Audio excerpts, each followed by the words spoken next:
क्यों? क्योंकि हमारे 20,000 से ज्यादा छात्र और 5,000 नागरिक यूक्रेन में फंसे हुए थे। वहां पर छात्राएं किस तरीके से भूखे प्यासे अपनी जान जोखिम में डाल करके गुहार लगा रही थी मदद की। और इसी बीच में 1 मार्च को हमारे देश के मेडिकल के छात्र जो वहां पर नवीन, उनकी रूसी सेना की गोली से जान जाने की सूचना उजागर होती है। 3 बजे के लगभग तमाम भारत का मीडिया दिखा रहा था और 3 बजे के लगभग ही हमारे देश के प्रधानमंत्री नरेंद्र मोदी आनंद लेने के लिए भारतीय जनता पार्टी के कार्यकर्ताओं की सभा में कह रहे थे कि आप घर घर जाना और बोलना सबको कि मोदी का प्रणाम है, और मोदी का सबको नमस्कार बोलने पर मोदी को बहुत आनंद आएगा। जिस वक्त हमारा देश एक युवा छात्र नवीन की मौत की सूचना में गमगीन था, देश का प्रधानमंत्री आनंद लेने के लिए घर घर नमस्ते और वोट मांगने मतदाताओं के पास, उसमें था कि मतदाताओं के पास मेरा नमस्ते बोलना। केंद्रीय मंत्री प्रहलाद जोशी जो संसदीय कार्य मंत्री भी हैं, कोयला और खनन मंत्री भी हैं, उन्होंने तो हमारे देश के जो विदेशों में पढ़ रहे छात्र हैं, नवीन की मौत की सूचना के बाद उनकी योग्यता पर प्रश्न चिन्ह लगा दिया। कहा कि ये 90% तो छात्र वो हैं जो नीट की परीक्षा पास करने लायक नहीं है। मेरे दोस्तों, मैं बताना चाहता हूं, नवीन ने 12वीं में 97% मार्क्स हासिल किए हैं और हमारे देश के अंदर मेडिकल के छात्र नवीन की सूचना से पहले और सूचना के बाद भी जो फंसे हुए छात्र छात्राओं की जो गुहार लगाई जा रही थी, वहां पर हमारे भारतीय राजदूतों के द्वारा जो उदासीनता और मोदी सरकार के द्वारा जो उदासीनता थी उसको जाहिर किया जा रहा था। तब हमारे देश में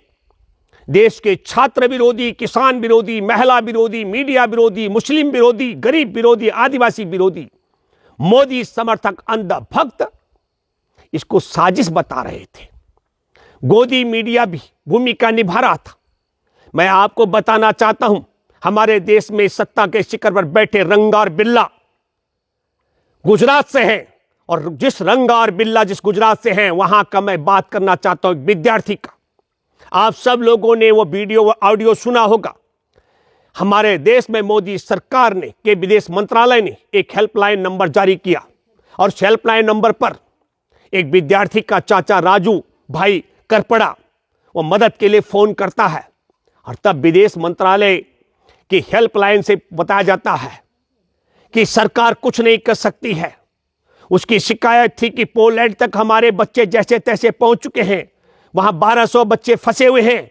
उनको पोलैंड की सरकार, पोलैंड की पुलिस प्रवेश नहीं करने दे रही है। तो विदेश मंत्रालय हाथ खड़े करते हुए कहता है कि हमारी सरकार ने एडवाइजरी जारी कर दी थी जनवरी के आखिर में,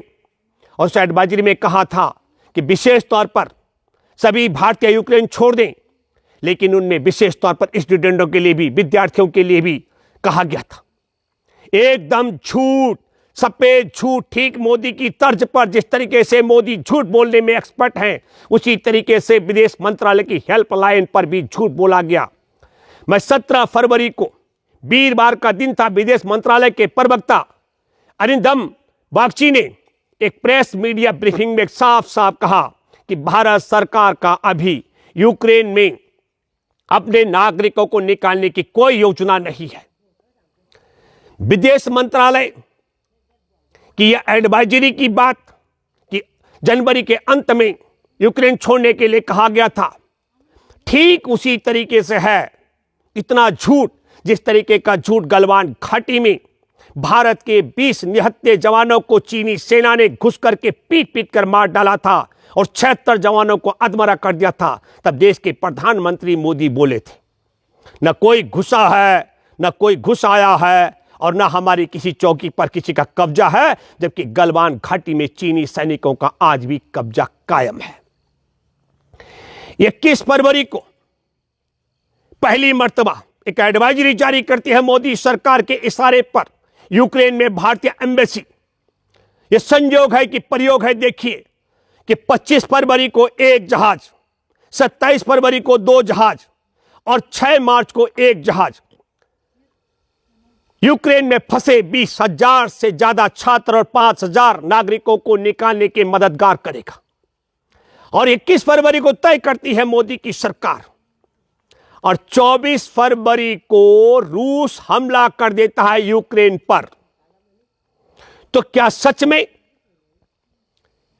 भारत की मोदी सरकार की खुफिया एजेंसी को यह जानकारी नहीं थी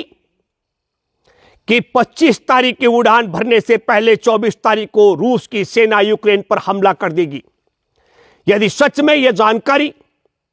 खुफिया एजेंसी को नहीं थी तो तब मैं यह कहना चाहता हूं कि नरेंद्र मोदी की सरकार को संबंधित अधिकारी जो खुफिया एजेंसी के हैं उन्हें बर्खास्त करना चाहिए और देश के 20,000 छात्रों को और 5,000 भारत के नागरिकों के जीवन के साथ खिलवाड़ करने के लिए उन पर मुकदमा चलाया जाना चाहिए और नवीन की हत्या का मुकदमा चलाया जाना चाहिए। और यदि मोदी सरकार को खुफिया एजेंसी की रिपोर्ट मिल चुकी थी कि चीन रूस का हमला यूक्रेन पर 24 फरवरी को हो सकता है, लेकिन जानबूझ करके मोदी सरकार ने ठीक उसी तरीके पर जिस तरीके 2019 में 13 फरवरी को खुफिया एजेंसी की रिपोर्ट खारिज करके लोकसभा का चुनाव जीतने के लिए पुलवामा में आतंकी हमले में 40 जवानों को मरवाया था। मैं यह बात इसलिए भी कह रहा हूं क्योंकि जब 24 फरवरी को रूस हमला कर चुका था तो 26 फरवरी को प्रधानमंत्री नरेंद्र मोदी क्या बोलते हैं? वो कहते हैं विदेशों में पढ़ने पर भाषा का दिक्कत होती है, भाषाई दिक्कत होती है। भारत के छात्र छोटे छोटे देशों में जाकर के मेडिकल की पढ़ाई करने के लिए जाते हैं। इससे भारत का अरबों खरबों रुपए का बर्बादी होता है जो बाहर जाता है। प्रधानमंत्री नरेंद्र मोदी के विश्व भ्रमण पर कितने खरब रुपए खर्च हुए इसका हिसाब ना भारत सरकार बताती है ना मोदी मुंह खोलते हैं। और हमारे देश के अंदर हमारे देश के महिला, मुस्लिम, दलित, आदिवासी और मैं कहूंगा मुस्लिम विरोधी, किसान विरोधी, छात्र विरोधी, मोदी समर्थक अंधभक्त कहते हैं क्यों जाते हैं? तो मैं बताना चाहता हूं भारत के अंदर मेडिकल कॉलेज में पर्याप्त सीटें नहीं हैं और निजी मेडिकल कॉलेज 1-1 करोड़ रुपए से ज्यादा की फीस वसूली कर रहे हैं। और भारत के छात्र विदेशों में जाकर के, चाहे वह यूक्रेन हो चाहे वह बांग्लादेश हो, जहां 20, 25, 30, 40 लाख रुपए में मेडिकल की डिग्री हासिल कर देते हैं। तब मैं ये कहना चाहता हूं मेरे देशवासियों, यूनान के एक दार्शनिक थे अरस्तु, उन्होंने कहा कि मूर्खों पर राज करने वाला अपनी असफलताओं को जश्न में तब्दील कर देता है। ठीक उसी तरीके से जिस तरीके से भारत में मोदी सरकार ने अपनी असफलता, 2 प्रकार की असफलता, अगर खुफिया एजेंसियां इनकी नालायक का नाकाम है तो वह कायम क्यों है, उन्हें हटाया क्यों नहीं जा रहा, जेल में क्यों नहीं डाला जा रहा है। और मैं दूसरी बात भी कहना चाहता हूं, यदि खुफिया एजेंसी की रिपोर्ट सही समय पर मिली थी और मोदी सरकार ने उसको खारिज किया, तब हमारे 20,000 छात्रों के जीवन को, देश के 5,000 नागरिकों के जीवन को खतरे में डालने और नवीन की हत्या का मुकदमा देश के प्रधानमंत्री और देश के विदेश मंत्री पर क्यों नहीं चलाया जाना चाहिए।